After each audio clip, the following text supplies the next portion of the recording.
guys! Welcome back to my channel. For this tutorial, ituturo ko naman sa inyo kung paano gawin itong ribbon keychain. Sa project na to, gagamit tayo ng 8-ply polyester yarn. Tapos yung hook naman na gagamitin natin ay 2.5 mm hook.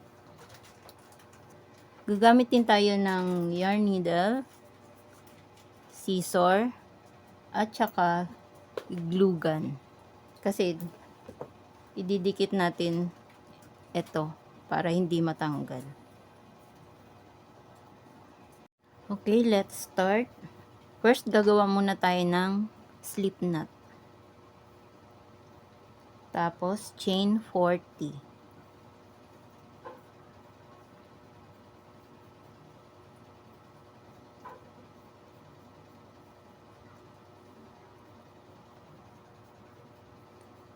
Tuloy nyo lang guys hanggang chain 40. After chain 40, mag-start na tayo sa row 1. For row 1, single crochet 39. Mag-start tayo dito sa second chain from the hook. 1, 2. Single crochet.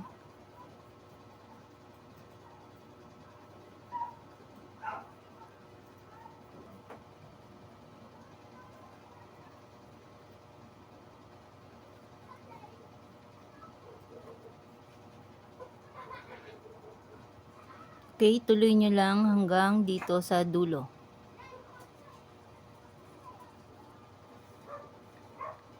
Para naman sa row 2, chain 1 and turn your work. Tapos single crochet dito sa unang chain.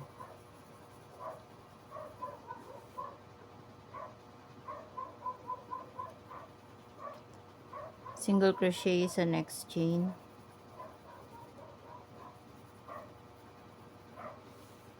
Hanggang dito sa dulo. For row 3, chain 1 and turn your work. 39 single crochet ulit.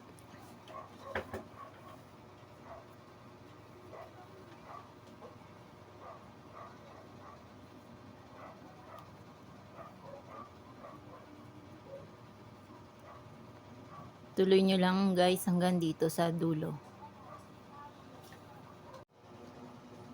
At para sa row 4, chain 1 and turn your work. Gagawa tayo ng 6 single crochet.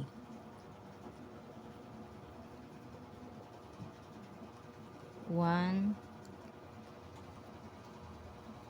2, 3, 4, 5, 6. After 6 single crochet, chain 4.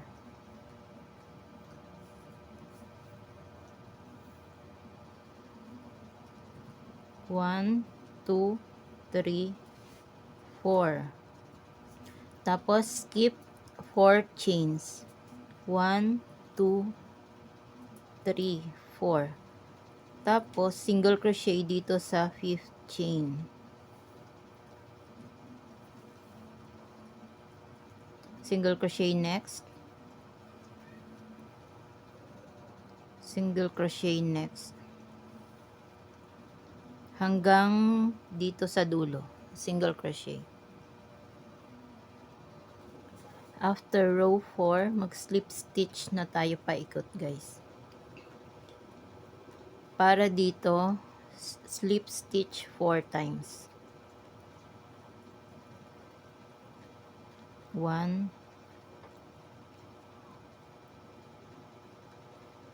2, 3,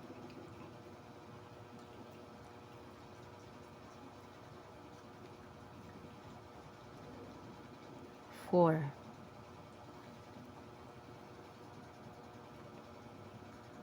Tapos slip stitch ulit dito.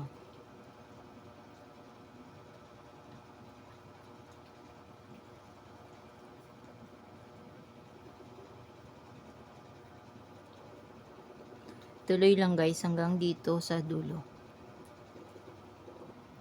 Okay, dito na tayo sa dulo. Tapos slip stitch ulit 4 times.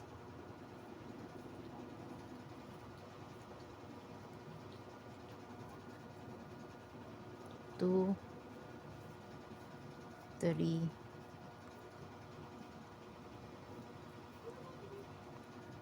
4. Tapos slip stitch ulit dito.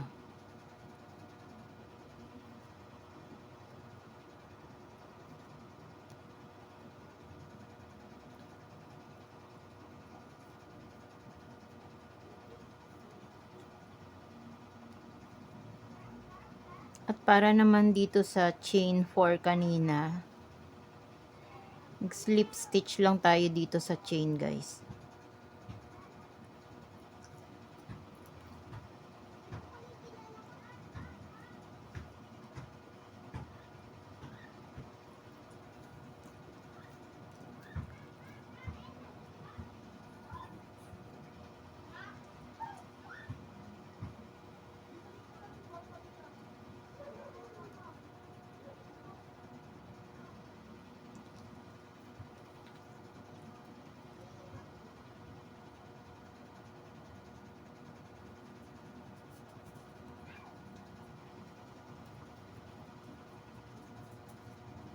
Tuloy nyo lang guys hanggang dito sa dulo. After slip stitch, cut the yarn.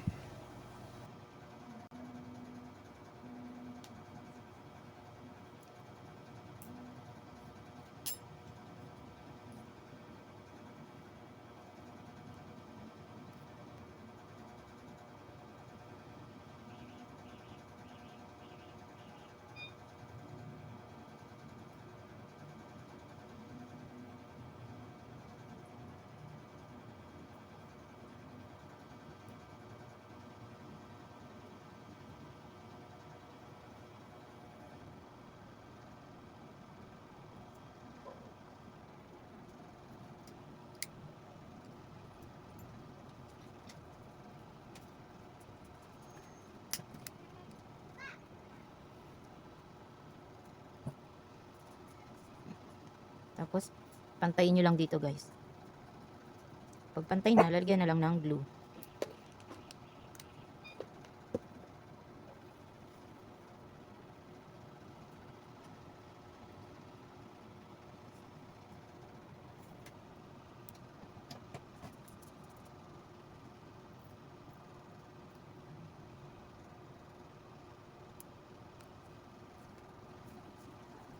And that's it for today's tutorial guys. Thank you for watching and happy crocheting. Bye bye!